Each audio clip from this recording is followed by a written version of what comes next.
rabbit is one of my all-time favourites.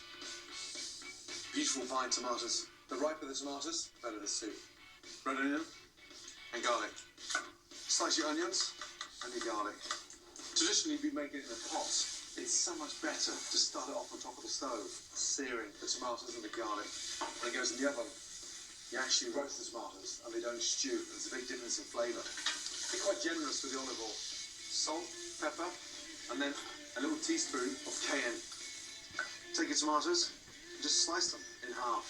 And then a little touch of sugar, a little sprinkle of aged balsamic vinegar.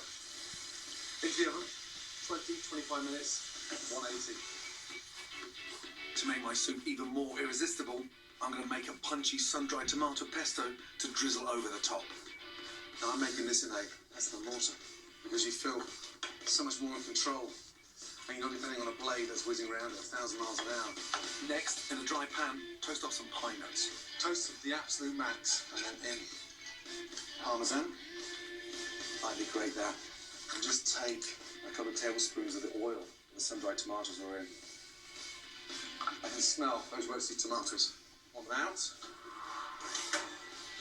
Wow. Next, pour in a little vegetable stock or chicken stock so it sits halfway up the tomatoes. Bring it up to the boil and let it simmer for 3 or 4 minutes. Cream in, you can keep it rustic.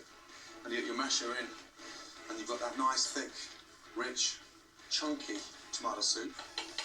Or get yourself a stick blender.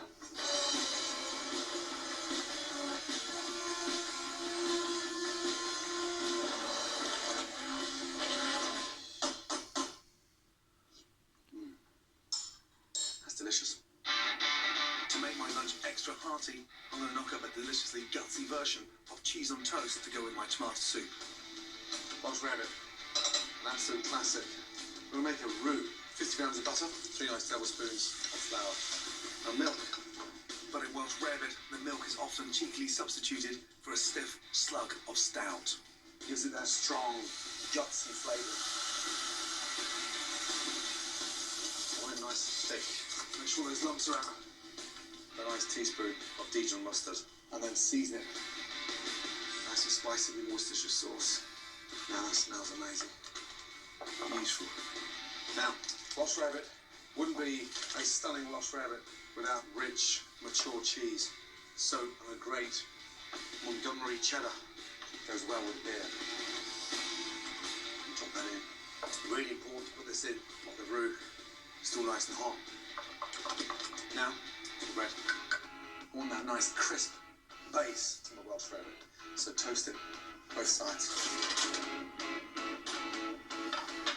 Spread that beautiful, cheesy, beery, spicy mixture.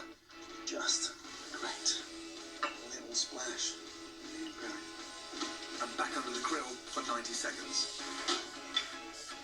In one delicious, creamy, roasted tomato soup. Oh.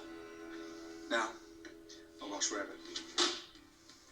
Look at those babies. That just takes cheese on toast to another level. Wow. Roasted, creamy tomato soup with a sun-dried tomato pesto served with the most amazing, delicious Welsh rabbit. Comfort food is